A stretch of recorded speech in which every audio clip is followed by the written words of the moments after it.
I have concluded, except with possibly one exception, anything that anybody on planet Earth thinks is an environmental problem is occurring in an open access commons. That is, it is unowned, it is basically available to anyone to run in and exploit. The idea is if no one owns it, then if you're going to get it, you have to run in and use it now before somebody else does.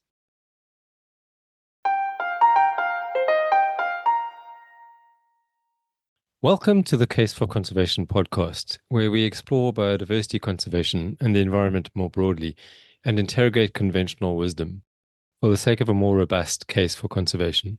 I'm your host, Andre Marder. At the end of the last episode, I mentioned two possible guests for this month. Both of them are still likely to come up soon, but for now, a different topic and a different guest.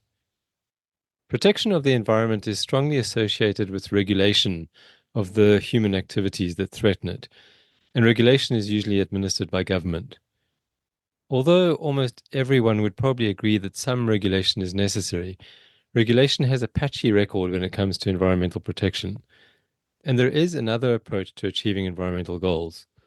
Free market environmentalism, instead of protecting nature from market forces, harnesses those forces to protect nature. Or at least that's the idea. Ron Bailey is the longtime science writer for Reason magazine, a renowned American libertarian news and opinion outlet that's been around for more than 50 years. Ron joins me to flesh out the case for free market environmentalism. I began by asking him which particular concerns got him interested in environmental journalism.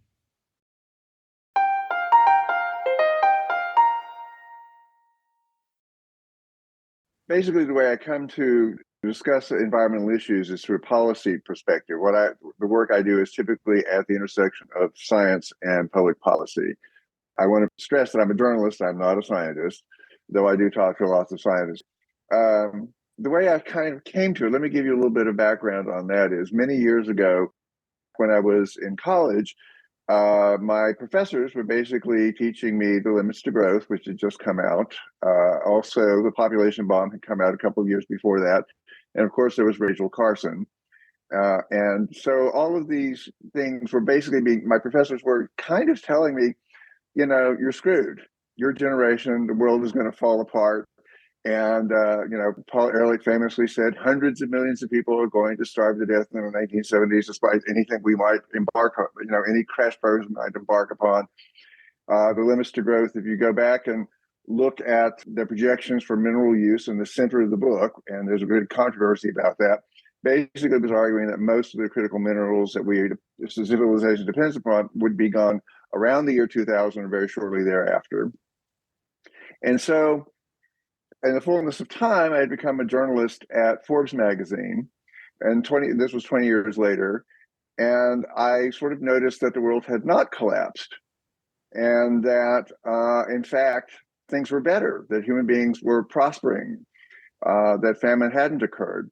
So I went to my editor at the time at Forbes, Jim Michaels, and said, what I'd like to do is go back and reread these classics, and then go to the people, if they're still alive, and ask them what happened.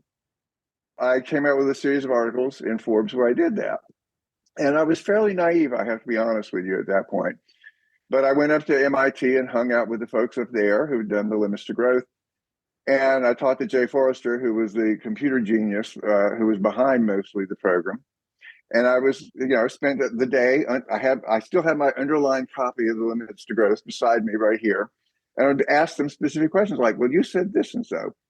And at one point, Jay Forrester got fairly ticked off with me and said, all right, Ron, maybe we did the material resources side wrong, and he went on to population and all that kind of thing.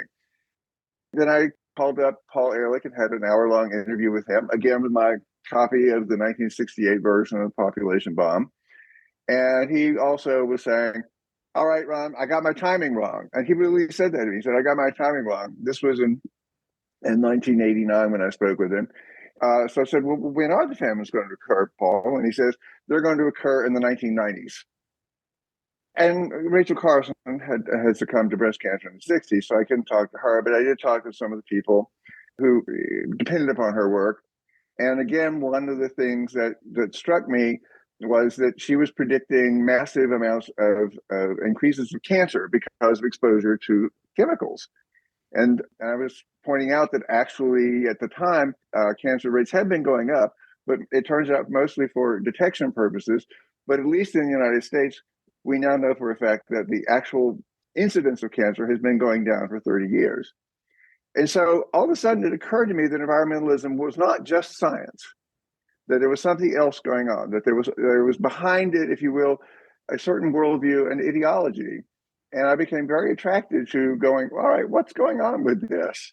And started doing more reporting. And that's what drew me to these particular clusters of issues, was realizing that it wasn't just people making strict scientific predictions about things, that they had, the way I eventually thought of it, they had what we'll call science at the beginning of their book. And then a whole 2/3 of the books were public policies that all tended in one direction with regard to how we were supposed to organize human society and the economy. And that's how I got interested. And I've been interested ever since. I've been reporting in that area now for 40 years. What do you think it is that motivates that kind of thinking that they demonstrate in those books? Because at least when you look at those old videos from the 1970s and 80s, they come across as pretty sincere, like they really believe what they're talking about. Actually, he was just on 60 Minutes, which is the big magazine program on television on CBS here. He was on 60 Minutes 2 New Year's Eves ago, predicting the collapse of human society again. I mean, he has never changed his mind. What do you think is behind that? Because it's not just Paul Ehrlich. I mean, I know that he was really there right at the beginning, and he's maybe the godfather of this kind of thinking, but he's certainly not the only one, right? I mean, it's pretty popular.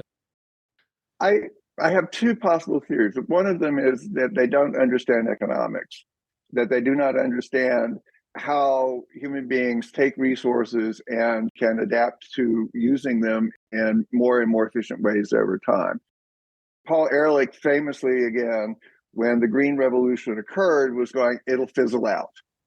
In fact, right now, this coming year, even with a hotter world, a more crowded world, a world that has all kinds of conflicts, is going to have a bumper crop of grain, the highest ever produced. And this continues every year, despite there's soil degradation, or there's drought, or the fact is that human beings are far more clever than a lot of these people. If you allow them the right institutions, they're far more clever in solving problems. Human beings create problems, but they also solve problems. So they focus on the problems, but they apparently, as far as I can tell, don't see how they can be solved and just assume they can't be. In a certain way, they treat, I think that Ehrlich in particular, and I hate to keep pushing on him, but he is, as you say, sort of the godfather of this kind of thinking. They think of human beings as a herd of deer, like the Kebab Plateau deer. When the predators were all taken away, they overpopulated, ate all the food, and then died. And so they basically think of human beings as a herd of deer, but that's not what we are. The other anecdote, which will be a little tendentious, but in my copious free time when I was at Forbes magazine, I was also for a while in graduate school in political science at the City University of New York. As I was informed, I was the only non-socialist member of the student body in more than a decade. And this was at the same time that actually existing socialism, called the Soviet Union, was in the middle of collapse. And oddly, and now I think about it, it's not so odd, but at the time, my fellow classmates, when they saw, socialism collapsing, immediately turned into environmentalists, in the sense that, well, if the contradictions, the labor contradictions of capitalism will not destroy itself, certainly the environmental contradictions will.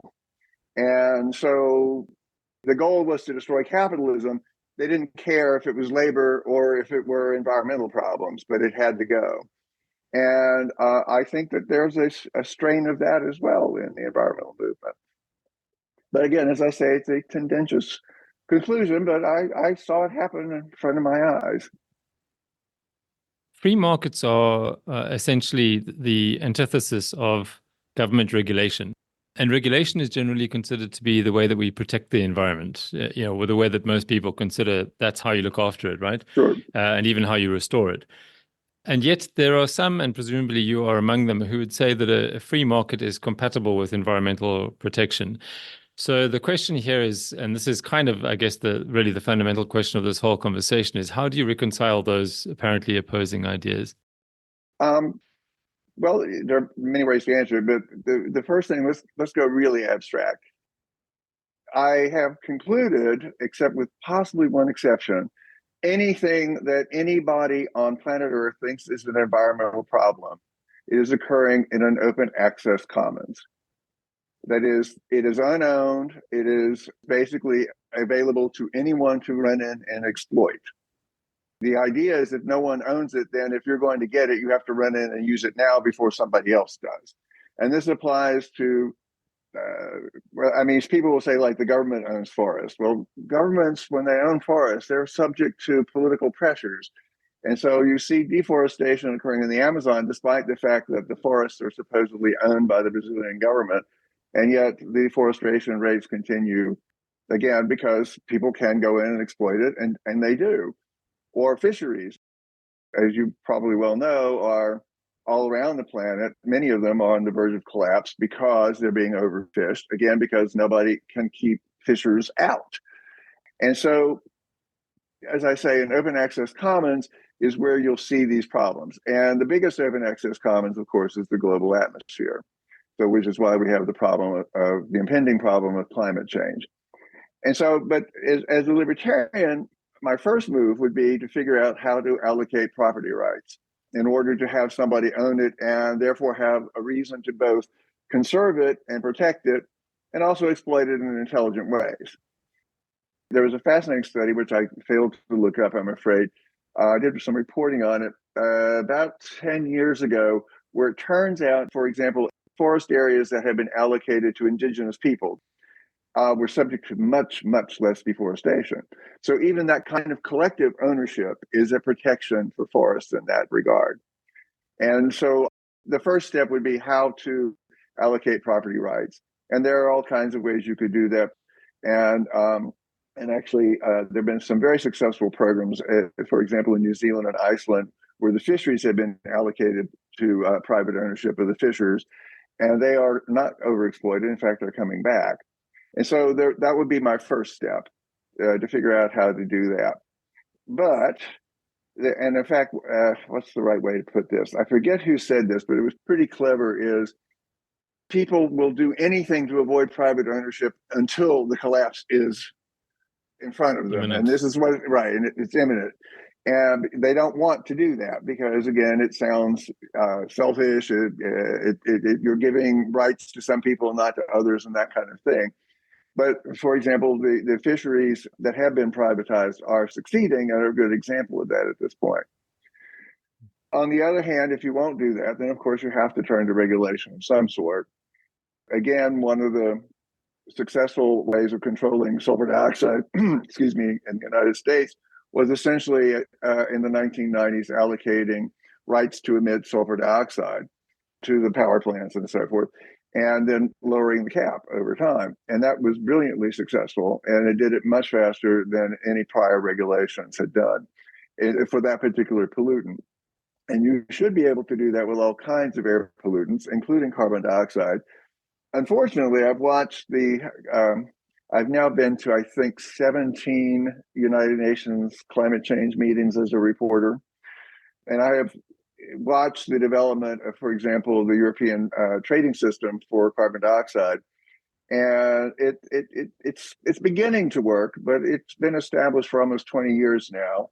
And if the Europeans cannot organize an effective carbon dioxide market, then nobody can. And to think that Russia, Brazil, India, South Africa will all participate in something like that seems a little optimistic, we'll just say. So we could talk about carbon dioxide in a little while as the chief, if you will, global problem. But essentially what I've tried to do is to figure out the best way to privatize it or get as close to that as you can. Just a quick sidebar. There's a lot of talk now about biodiversity credits, which you've probably heard as well. Mhm. And it seems to sort of becoming popular. And as you say, climate credits have taken this long to get anywhere close to successful. And now looking at something which is modeled on something completely different and is also a lot more complex because it's so much more localized. Yes, it is much more localized. Right, and interchangeable, right? Right. So we'll see how that one goes. But it seems like people are starting to get excited about that idea now. My first response would be, again, to give the people who are living on the land the actual rights to control the land. They won't perfectly take care of it. I'm sure they won't make all conservation biologists happy, but they're more likely to take care of the biodiversity than if you have, top-down regulation from people sitting in capital cities are likely to do. I think you're right about the biodiversity credit in the sense that it would be really cumbersome to figure out how to allocate them. Whereas if you somehow could, figure out how not to convert land, the main thing that is a problem for biodiversity is agriculture, because that's the most extensive use of land that humanity uses it for. And the good news on that is that we've done peak farmland already, and it looks like there'll be an increase of restored land over the course of this century if current trends continue, and I'm very hopeful that they will. Right. It's just a case of shifting the benefits to the tropics, right? Because now it's very uneven between the tropics and the temperate parts of the world. I guess that's the remaining problem there, but still very positive. But a good example of what happened there is in the United States, and a lot of countries in the developed world decided to reduce logging on their own lands, and this put pressure right onto the tropics at that point. And in Europe and the United States, we're pretty good at regulating logging on public lands. In the Philippines, Indonesia, Brazil, not so good. So by making those decisions, we then ended up harming the biodiversity in the tropics. Right. My understanding is that most libertarians would say that some regulation is necessary. And you actually sort of alluded to that a little bit earlier on. But I guess the question would be, when does a libertarian say, okay, no, regulation is needed in this case? We have to we can't rely entirely on the free market to sort itself out. Well, and again, I cannot speak for all libertarians. I mean, it's like I'm sure you don't speak for all conservation biologists or whatever political ideology you might have. But after covering and thinking about climate change as a problem, I would prefer a carbon market, but I also don't think that that's a very likely outcome given the diversity of regimes around the planet. And so if we can't have a carbon market, I guess what I would try to do in this particular case is to figure out how to make non-carbon energy, wind, solar, and nuclear, cheaper than fossil fuels, and therefore drive market decisions by people saying, well, of course I want wind because it's a lot cheaper than building a coal-fired plant, or of course I want an electric car because it's a lot cheaper than gasoline powered, and those kinds of things. So I would have the incentives in the government to develop those kind of technologies as rapidly as possible, and that would be one way to solve the climate change problem. As I say, I've been covering this for quite some time, and I was quite excited by the Paris Treaty when it came out, because I had actually predicted that the Kyoto Protocol would fail, and it has failed, because it was top down and it was allocating pain, if you were. It was that people were going to have to make sacrifices. Whereas under the Paris Treaty, it was sort of a bottom-up system where countries got to decide what their goals were and so forth. But, it's now been basically 10 years since Paris, and the amount of carbon dioxide in the atmosphere has not been cut at all. In fact, it continues. The amount emitted every year continues to increase. So I'm a lot less happy about that. So I think I would try to push the technological solutions, and then have the market, if you will, engage with those new energy technologies as a way of outcompeting fossil fuels. Mm-hmm. So regulation comes into it through incentives in a case like that, right? Exactly, right. mostly subsidies? I mean, in a case like pushing carbon-friendly technologies, would that Basically be? subsidies, but one good way to do that would be to the way sort of DARPA does it. I mean, we now have ARPA-E, which is in our energy department here in the United States, is that it's not just subsidies, though it is often subsidies, but also you could set targets and say, if you meet these targets, then you're rewarded a prize, essentially. Or the way we did COVID vaccines is we say, if you make the vaccine, we will pay this much. And so you're setting targets in that regard. But both subsidies and, if you will, prize incentives would be the way I would do it. And I would also expect that, given the inefficiency of government, that a lot of the money would be wasted, but you may have to do that in order to prevent deeper, bigger problems in the future as climate change, if it were allowed to continue unabated. Ron, do you think that free markets, and this is again a very general question, but we don't have time to get into too much detail. Do you think that free markets, generally speaking, are better than regulation for the environment if you had to kind of put the two against each other? The general response, by the general public and people in my field would be no. The free market will destroy nature, and you've made a good case for why that's not the case. But so I guess I'm repeating myself. So you would say that free markets are generally better than right. What than regulation. They can do a better job. Yes, I would agree with that. But what you have to have are the proper institutions around it. For example, if you have the free market, quote unquote, free market, and you have open access commons, they'll simply be overexploited. What you have to have also with free markets are assigned property rights, that people are responsible for the particular resource. Because otherwise, people will just rush in, and markets will very efficiently strip things down. And we don't want that. So again, I would say you have to have the proper institutions. An honest bureaucracy would be helpful. For example, a court system that could adjudicate claims that people make on resources, those kinds of things. And again, where you're seeing overexploitation, or where you're seeing things that are being harmed and that we would like to protect, it is because no one is there to protect them. They're not owned. And so if worse came to worse, and you could not set up a system of civil order with property rights and an honest bureaucracy and so forth, I suppose you could try top-down regulation. But again, I don't see very much evidence that it is actually working anywhere. The other thing I would want to point out is that, let me give you two examples of how markets are working very efficiently, in my opinion, to protect resources that people want to protect. Again, I mentioned peak farmland. Because conventional agriculture, which is often demonized, which is madness, is so efficient and getting more and more efficient over time. We have had peak farmland, that basically the amount of land growing food for a growing population continues to shrink over time, therefore sparing land for nature. And this is a market phenomenon. The market calls the technologies into existence and then allocates where the crops are being grown. And so marginal land that actually often has higher benefits for biodiversity will now go out of production. And you can see expanding forests also in some places in the tropics, in Central America, for example, because of these increased agricultural efficiencies. And that is almost entirely market driven. It would be helpful if you could allocate private property rights a little bit better in some of these countries, so that the farmers would have a even greater incentive to be efficient over time. But that's a longer discussion. And then there's some work done by Jesse Ausable and his colleagues at Rockefeller University. I don't know if you're aware of Jesse's work. One of the things he's pointed out is the number of products and services are being dematerialized over time, and not just in relative terms, but absolutely. And the trend is continuing for a whole bunch of different products over time.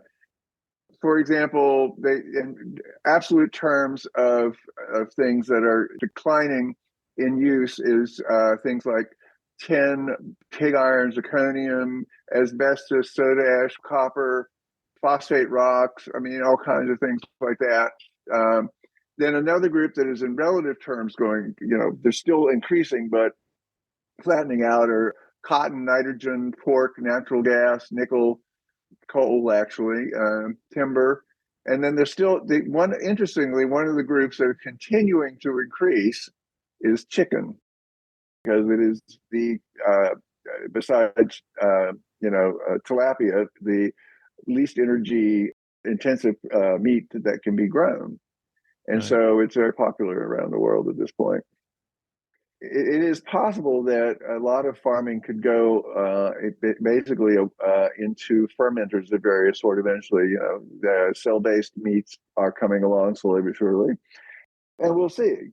Again, if you incentivize markets, if cell-based meat becomes cheaper than growing beef, then a huge amount of land that is devoted to raising cattle will again revert to nature. I have this vision of buffalo herds wandering down from North Dakota to Texas eventually someday as those lands are freed up, but we'll see. Yeah. That's interesting. That's actually one of the other questions I wanted to ask you. There seems to be a general public, if not distrust, then caution toward technology in general. And I think among environmentalists, that tendency is particularly pronounced. And yet, technological innovations, I mean, agriculture is probably the best example of all. The way that we have managed to pass peak farmland as the population continues to grow is just an absolute miracle. No, So it didn't just happen. It happened because the incentives were right. right. And I guess the public fear, or I say the public, but the fear among certain quarters, I guess maybe that's a fear that if we put too much stock in technology, then we're just going to forget about everything else. We're going to forget about the kind of the day-to-day conservation that we would be doing anyway. So, I mean, that's kind of my explanation for it. And I guess also just that whenever a technological innovation comes up and solves an environmental problem, there is a tendency to just immediately basically ignore that success and then move on to the next problem. Right. So I guess I'm struggling a little bit for the question. Maybe let me just say, so what do you think of that sort of tendency? And is there anything that we can do to I guess, just instill more of a trust and appreciation of technology and innovation and incentives in the public? I think possibly what is going on to a certain extent is that when societies get to a certain level of wealth, say as standard in the West or in Japan and so forth, they become more cautious over time because they are afraid of losing what they've got. And so new technologies, from their point of view, incorrectly, in my opinion, pose risks that may cause them to lose the gains that they've already made. So there's, if you will, this super caution among rich societies. I don't think you would find this particular caution among, let's say, sub-Saharan Africa. I think that they're going, yeah, that'll work. But I don't know for sure. Human beings are by definition cautious, and the notion is that back in the time of evolutionary development, if you were wandering around across the savannah and you heard some rustling in the bushes and thought, oh well, that's just the wind. It turns out to be a lion. Well, you were selected out, and the one who ran away is our ancestor. So I think that there is that tendency to see how things can go wrong, or we can see how things can go right. And that always is in the background. And I think, with all due respect, I think that infects, if you will, environmental sciences from the get-go, is that everything is degradation, nothing is ever improvement. And everything is fragile, nothing is ever robust. You never see anybody really talking about, things aren't all that terrible or improving. And I think it's if you will, a professional hazard for people working in environmental sciences. And maybe it's because people who are that cautious are intellectually attracted to the field for that reason. I don't know. You'll know your own motivations better than I will. So, And then just sort of more broadly speaking, what do you make of calls for sweeping concepts like degrowth and doing away with capitalism and that kind of, again, a big question, but my impression is that not my impression, my experience is that whenever I hear these calls, they're very seldom followed by any kind of mechanism or any proposal for a replacement plan. But what do you make of these calls and maybe you have a better idea of the sweep of history here as well? I mean, is this a recent thing or has it been going on for a long time? It is actually a deep puzzle to me. I don't. It actually comes from the kind of thinking that went into the limits to growth and Paul Ehrlich's notion. People forget this, but in the population law in 1968, he was suggesting that we put sterilants in the water supply and then give people licenses to have children because we had to have fewer children. So that mentality is baked into, if you will, what I call ideological environmentalism. I mean, I think there's a kind of environmentalism that is not that way. There are groups of people now calling themselves eco-modernists who embrace technology with the notion that by doing so, we will be able to have humanity withdraw from nature over time through dematerialization and so forth. And I think that's the way to go, obviously. And I think markets will, in fact, enhance that process and speed it up if they're allowed to go forward. But degrowth is a kind of pessimism that I honestly don't understand and I think is incredibly dangerous. What I'm hoping will happen, and I see the trends going in that direction, is that the rest of humanity that are still suffering on less than $1.90 per day living will be able to enjoy the flourishing that you and I and our friends enjoy over time. And again, they will be happening at the same time as the bulk of humanity withdraws from nature. One of the other ways to think about this is if you look at the trends on urbanization. By the end of the century, something like 85, 95% of the world's population will be living in cities, which will occupy about 2% of the surface of the earth. And if you think about what that means for the countryside, it will be severely depopulating, and basically only half the number of people who are currently living there, with about 3 or 4 billion people, will be living on the landscape anymore. Again, leaving more land for nature. And this will only happen if people become wealthier over time. And wealthier doesn't mean using more resources, it means using resources more intelligently. People should think about what markets are. They're basically mechanisms for providing information very quickly and very decentralized way. And markets do that more efficiently than anybody could imagine. I mean, one of the things I would recommend is this really simple, wonderful essay called iPencil. I don't know if you've ever heard of it, but the idea is how many people does it take to make a pencil? And then you have to go through who harvests the timber, who finds the graphite, who makes the rubber, and it turns out that millions of people are taken to make a pencil. If you go all the way down from the people who feed the loggers, who grow the crops, and so this is what markets can marshal all this information to make a product that costs 10 cents. And there are no other systems that are able to do anything remotely like that. And if you disrupt those, if you do something like degrowth, then you will cause people to become impoverished again. Impoverished people don't care about nature. There was no conservation biology before there were markets and the wealth creation in the last 2 centuries. No one cared. I mean, it was just like, I have to feed my family. And this is what will happen if we do degrowth. I would argue that humanity would destroy the environment that the degrowthers think they're protecting. I think they are as wrong-headed as they could possibly be with regard to protecting the earth, which they claim to want to do. One assumes that degrowth would require a pretty heavy hand as well, right? Oh, yeah. Well, I mean, to a certain extent, if you want to see degrowth, I know this is going to be tendentious, but you can go to places like Sudan or Yemen, or places that are completely disorganized are not growing. And I don't think you'll find environmental protection as a big item on the list. Right. Although I think that most degrowthers would concede that places like that do need to grow, but they would say that the wealthy parts of the world need to slow down and reverse a little bit. The thing is that the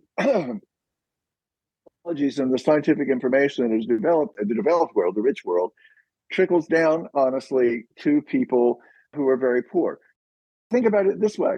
Average life expectancy on planet Earth in 1900 was about 30, 35 years. In the United States, it was 48 in 1900. It is now 78. And on planet Earth, it's now 72. And it's not because everybody got particularly richer in poor countries in Africa, say, or Central America. It's because of the spillovers of knowledge with regard to the germ theory of disease and simple medications that became available very cheaply and medical systems that would simply have never been developed before. It's not because, so, and also the technologies for agriculture, again, feeding people who would otherwise have died. And so you don't want to destroy the engine of growth and scientific knowledge that the developed world is. In the notion of somehow we're going to take all the money from the rich people and sprinkle it on the poor people, that won't work. There's not a pile of wealth, it's knowledge and the ability to mobilize that knowledge is what the developed countries are. They didn't get rich just by using more stuff.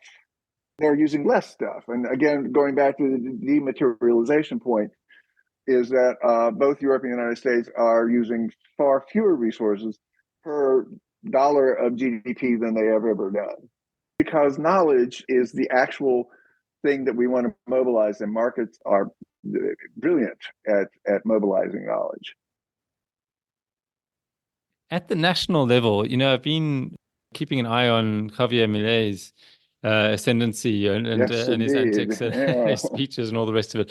So he is kind of touted as the first kind of true libertarian leader of a country. I don't know if that's entirely correct, but at least in modern times. Yeah. And I don't know much about his environmental policies. I haven't heard him say very much about that. But what do you think will be the result of his leadership on the environment in Argentina? Looking at the national level, do you think it's going to work for? I mean, there's still a question as to whether it'll actually work as a government period, right? Right. But if it does, do you think it'll work for the environment as well? Yes, I think it would in the long run. Again, Argentina has, if you will, much bigger problems from the point of view of the people living there than worrying about whether there should be herds of guanacos running around in the pampas. So the verdict literally is still to be determined at this point what would happen, assuming that he and I having been to Argentina many times and seeing the ups and downs of their economy over the decades is kind of heartbreaking. A quick little story on that. My wife and I were in Patagonia sitting at a little restaurant in the afternoon and all by ourselves. And the waiter comes over and he wants to practice his English. And so a young man, a very, maybe 20. And so we're talking and I go, well, so what do you want to do? He said, I want to move to Ohio. I go, you want to move to Ohio? Why in the world do you want to move to Ohio? Because I want to go live in a normal country. And he was very emphatic about that. And this is one of the problems about Argentina is that the economy has been so mismanaged over the last 70 years that half the population is essentially living in poverty. And it's a very rich country, resource-wise. It's just that they have never used markets to mobilize the resources properly, I would argue. And Milei hopefully will be able to pull that off. Again, it's very early days, and we'll see Argentina not being the most stable civil society. But he's already reduced the inflation rate to well below, almost to our level at this point. And there's been, as I understand it now, massive reductions in rent as well. So we'll see. Assuming that, again, in the broader sense, I think that if he is able to stabilize the economy, allow markets to flourish, then the people will flourish, and they will, like other rich countries, withdraw from nature over time. But it may take a while. It's been so messed up for so long. Right. Yeah, what I like is that he's going to go for it no matter what. And I guess he kind of even probably knows that he might fail, but he's sort of throwing caution to the wind. And I think that's exactly, well, that's the only way that you can succeed in a situation like that. That's the only way, right? It's been a system of crony. It's been a system of crony capitalism for a while. One of the I've lived and worked in Latin America for a while, and one of the problems, excuse me, is that they are basically run by oligarchies. And so the government is run by oligarchs who then can get the government to award them monopolies. Therefore, they don't have to be efficient. They don't have to compete. And therefore, what you end up with is this cycle of exploitation that is not really a market economy at all. To say that Latin America has free markets is not true, frankly. How does a science communicator like you relay the libertarian or free market message or ethos to the public, especially when that public is as polarized as it is in the US now, and US sort of sets the trends for many other parts of the world, right? So on the one hand, the left seem hell-bent on opposing the free market without necessarily understanding what it means very well. Right. And then on the right, there seems like environment just doesn't seem very high on the agenda. Right. How do you go about your work in trying to communicate to the public? And I guess also part of that would be, are you writing to a libertarian audience, or are you trying to spread the net every time you write an article? Are you hoping to, bring in some of those people from the right and from the left to see things from your point of view? Well, as you know, Reason is basically a libertarian magazine. So it is to a libertarian audience very often that I'm writing. I have written and published 4 books, which I tried to pitch to broader audiences. One of the problems I find in my own work, and this is a disappointment to me, and I'll be frank about it, is, as you say, that it's very hard to break through the reigning ideologies. The left basically has one way of solving problems: it's regulation, top-down, centralization all the time. And they really don't understand markets. And when you point out things, when you point out things are going fairly well with regard to some of the issues that they are supposedly concerned about, they reject that. And I find they reject that, going, well, that's all very well, but it's going to get worse soon. And it's like Paul Ehrlich is still there, ghostly manipulating them. And so I found it honestly difficult to break through. One of the other problems is have you seen, what is it, Our World in Data and Yes. Human Progress? And this, I mean, if people will just go look at that and see how well things are in fact going for the most part. Not everything, that would be a miracle, but most things. Another quick story, if I may. When this all started, my journey in reporting on these things started back in the early 80s and 90s. I first encountered climate change, and I was highly skeptical of it because it was of the same format of everything will change. This is terrible. And so it was just like limits to growth. It was just like a population bomb. It was just like chemicals and cancer. And I thought, well, this is the same format yet again, another crisis. Well, as I say, I've been going and reporting on this now for almost 40 years. In fact, I was at the Rio Summit in 1992 reporting on it. And around 2005, the data was just too much. No, this is a real problem. And so I changed my mind publicly, said, I think climate change is a big problem. We have to do something about it. And it turned out that some people in my ideological community stopped talking to me for a while. I mean, literally stopped talking to me, because they thought I'd gone crazy, or that I had switched sides, as it were. And I thought what I was doing was following the science. And therefore, the science was saying, this is a problem, therefore we have to figure out what to do. And my argument with them was, if you don't have a horse in the race, you can't win the horse race. So those of us who are free marketeers, have to start thinking about how we could apply our insights to solving this problem. And I finally managed to, now almost 20 years later, to persuade I think I will take some credit. I think I've been part of the group of people who are persuading free marketeers that it is a problem and that we have some solutions applying those insights to the problem.